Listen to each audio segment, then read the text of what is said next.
Good morning, students. Last time we had completed till chapter 29. Today we are going to study chapter 30, Direct and Indirect Speech. Read the sentences given below. Raman said, I am going for my dance class.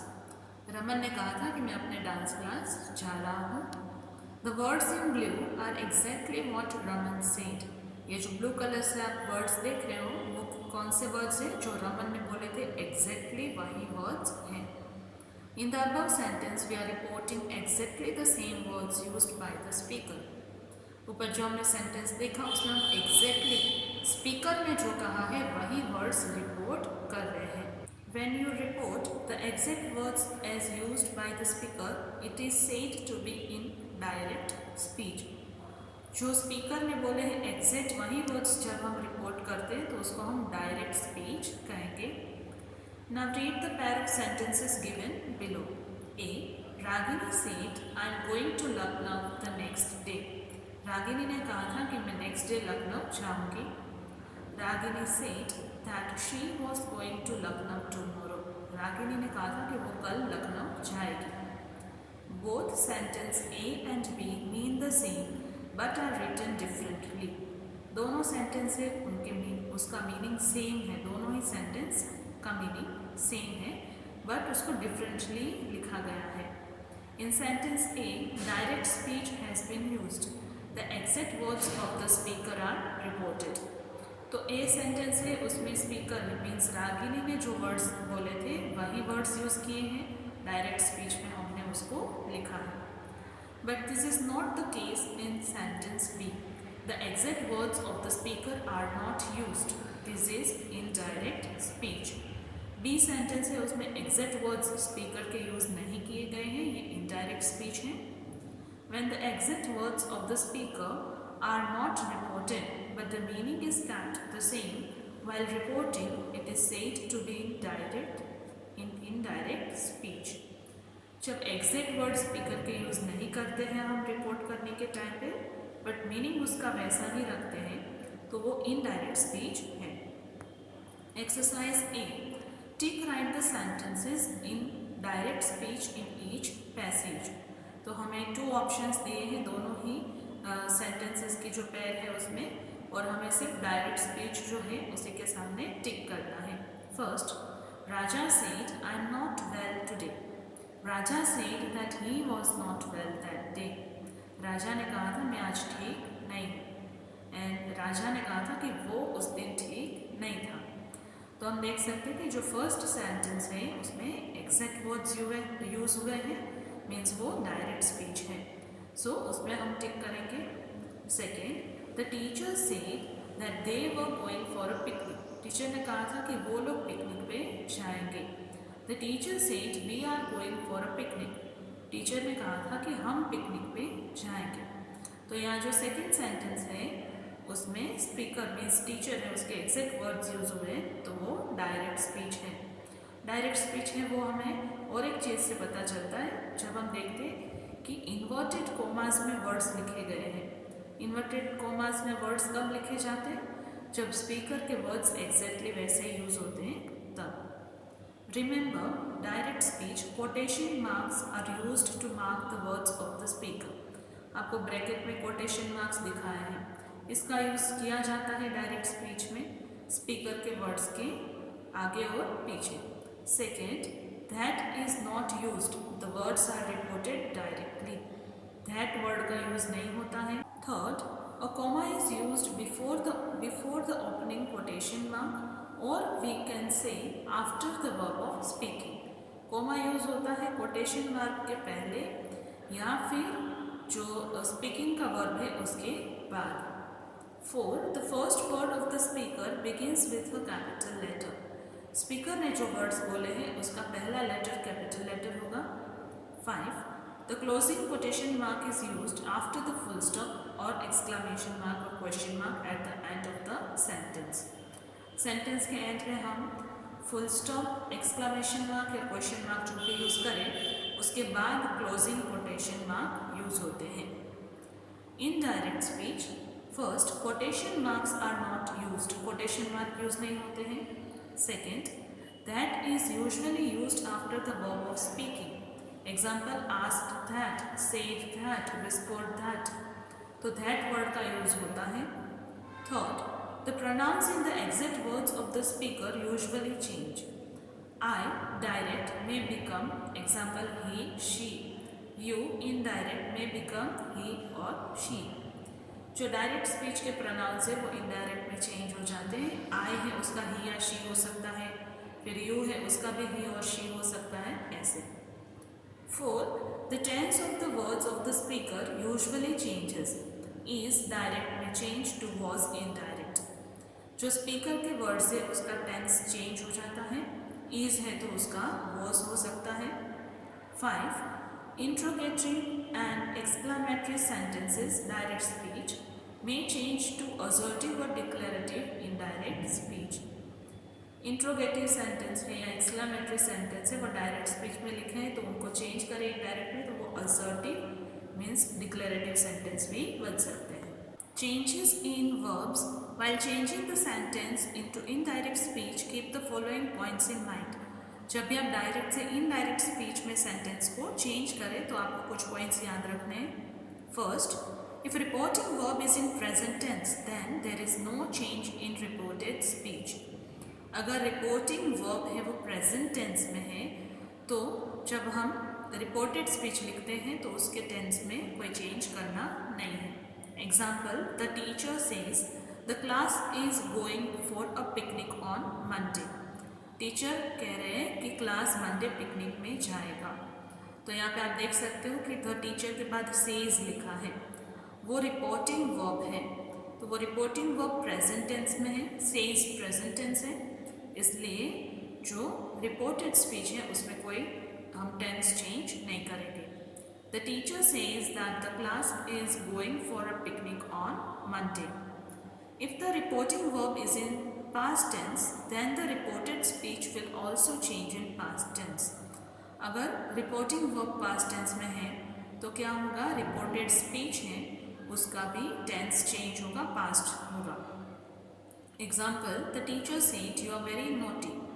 तो the teacher के बाद said लिखा है, said क्या है, past tense, इसलिए हम reported speech में भी past tense यूज करेंगे.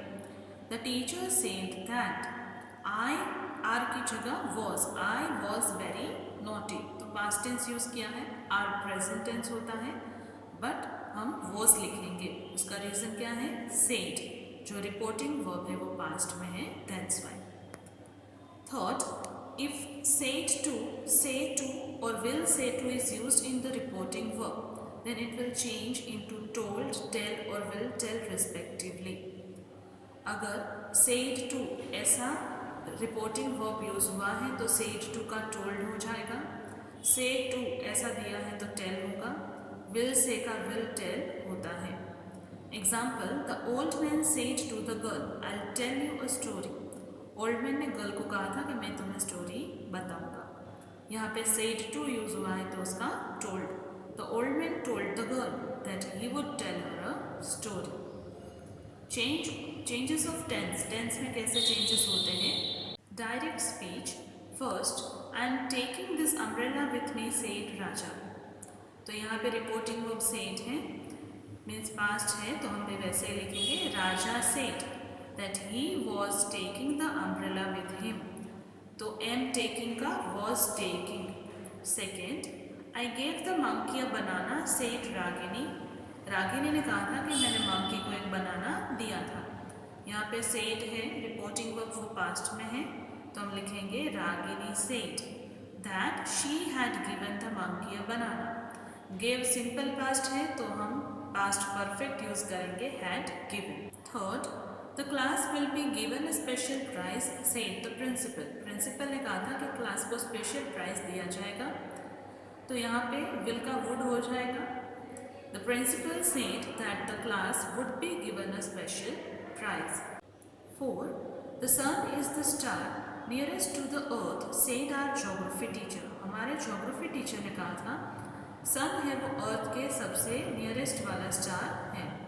तो ये एक यूनिवर्सल फैक्ट है, मीन्स ये किसी भी टाइम पे और किसी भी प्लेस पे ये बात हमेशा ट्रू रहती है, इसीलिए उसमें कोई चेंजेस नहीं करने हैं. 4. Our geography teacher said that the sun is the star nearest to the earth. 5. I have a beautiful dress, says the girl. Girl कह रही है कि मेरे पास ब्यूटीफुल ड्रेस है.